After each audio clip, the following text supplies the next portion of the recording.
பாகிஸ்தானில் இந்திய ராணுவம் நடத்தியிருக்கும் ஆபரேஷன் சிந்தூர் தாக்குதல் குறித்து ஓய்வு பெற்ற லெப்டினன்ட் கர்னல் தியாகராஜன் அவர்களும் பேசலாம். சார் வணக்கம். பாகிஸ்தானில் இந்திய ராணுவம் நடத்தியிருக்கும் ஆபரேஷன் சிந்தூர் பற்றின உங்களோட கருத்துக்களை சொல்லுங்க சார்.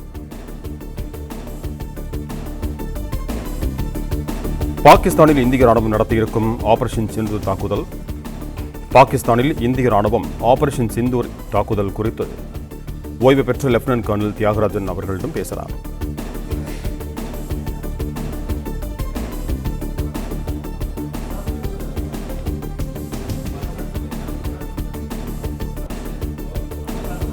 பாகிஸ்தான் ஆக்கிரமிப்பு காஷ்மீரில் இந்தியா தாக்குதல் நடத்தியது. ஆபரேஷன் சிந்தூர் என்ற பெயரில் பயங்கரவாத நிலைகள் மீது இந்தியா தாக்குதல் தொடுத்திருந்தது. பஹல்காமில் லஷ்கர் இ தொய்பா தீவிரவாதிகள் நடத்திய தாக்குதலில் 26 பேர் பலியாகியிருந்தார்கள். மும்பை தாக்குதலுக்கு பிறகு பஹல்காமில் கோழைத்தனமான தாக்குதல் நடத்தப்பட்டது என்று ராணுவத்தினர் தெரிவித்திருந்தார்கள்.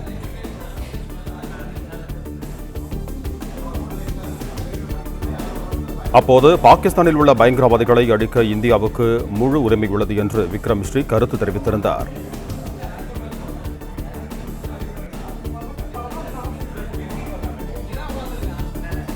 பஹல்காமில் சுற்றுலாவுக்கு வந்த பொதுமக்களை நெற்றியில் சுட்டு கொலை செய்திருக்கிறார்கள் என்றும் விக்ரம் மிஸ்ரி கருத்து தெரிவித்திருந்தார்.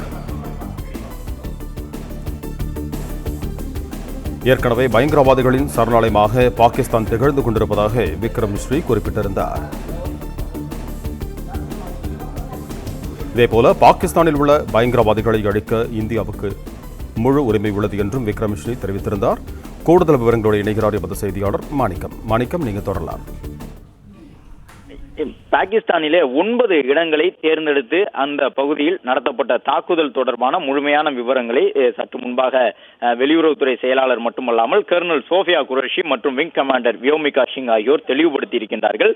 இதில் 2 பேர் பெண்கள், அதாவது இந்த கர்னலாக இருக்கக்கூடிய சோஃபியா அவர்களும் விங் கமாண்டர் அவர்களும் 2 பெண்களை கொண்டு இந்த ஒரு முக்கியமான ராணுவ நடவடிக்கையை இந்தியா உலகத்திற்கு வெளிச்சம்படுத்தி இருக்கின்றது. ஏற்கனவே குங்குமம் என்று பொருள்படக்கூடிய வகையிலாகத்தான் இந்த நடவடிக்கைக்கு பெயரிடப்பட்டிருக்கிறது. இந்த சிந்தூர் ஆபரேஷன் நடவடிக்கைகள் எந்த அடிப்படையில் அந்த 9 இடங்களை தேர்வு செய்தோம், தாக்குதல் நடத்திய பொழுது எந்த வகையிலும் பாகிஸ்தானில் இருக்கக்கூடிய அப்பாவி மக்களுக்கு பாதிப்பு ஏற்பட்டுவிடக் கூடாது என்பதற்காக இந்திய ராணுவம் எந்த அளவு கணக்கச்சிதமாக திட்டமிட்டு செயற்கைக்கோள் படங்கள் உள்ளிட்டவற்றையெல்லாம் அடிப்படை ஆதாரங்களாக திரட்டி உளவுத்துறையினர் தந்த தகவல் அடிப்படையிலே இந்த தாக்குதல் சம்பவங்கள் நடத்தப்பட்டது என்பதை 2 பேரும் தெளிவுபடுத்தி இருந்தார்கள். வெளியுறவுத்துறை செயலாளர் மட்டுமல்லாமல் 2 பெண் ராணுவ அதிகாரிகளும் அந்த அடிப்படையில் இந்தியா மேற்கொண்டிருக்கக்கூடிய இந்த வெற்றிகரமான நடவடிக்கைக்கு பின்னால் ராணுவத்தினர் எடுத்திருந்த பல்வேறு முயற்சிகளை அவர்கள் தெளிவுபடுத்தி இருந்தார்கள். கடந்த காலங்களில் மும்பை தாக்குதலுக்கு பயிற்சி பெற்ற தளங்கள் அழிக்கப்பட்டிருக்கின்றன என்பதை சொல்லியிருக்கின்றார்கள். ஒசாமா பின் லேடன் நிதி உதவி கொடுத்து கட்டப்பட்ட கட்டடங்கள் அழிக்கப்பட்டிருக்கின்றன என்பதை சொல்லியிருக்கின்றார்கள். ஆட்களை தேர்வு செய்து அழைத்து வந்து அவர்களுக்கு பயிற்சி வழங்கிய இடங்கள் அழிக்கப்பட்டிருந்தன என்பதை சொல்லியிருக்கின்றார்கள். மேலும் இந்திய ராணுவத்தின் சார்பில் வெளியிடப்பட்டிருக்கக்கூடிய இந்த செய்தியாளர் சந்திப்பின் தகவலில் ஜெய்ஷ் இ முகமது அமைப்புக்கு சொந்தமான அந்த மசூத் அசார் என்கின்ற ஒரு முக்கியமான தீவிரவாதியினுடைய நடமாட்டத்தையும் கண்காணித்து அவன் வந்து செல்லக்கூடிய இடத்தை கவனித்து அந்த இடத்திலும் தாக்குதல் நடத்தப்பட்டதை சொல்லியிருக்கின்றார்கள். இவ்வாறு கடந்த 2001, 2004 காலகட்டம் முதல் இந்தியாவில் நடைபெற்ற பல்வேறு தீவிரவாத தாக்குதல் சம்பவத்தால் 350க்கும் மேற்பட்ட அப்பாவி மக்களுடைய உயிர்களை இந்தியா இழந்திருக்கின்றது என்பதை சுட்டிக்காட்டி அந்த செய்தியாளர் சந்திப்பை தொடங்கியிருந்தார்கள்.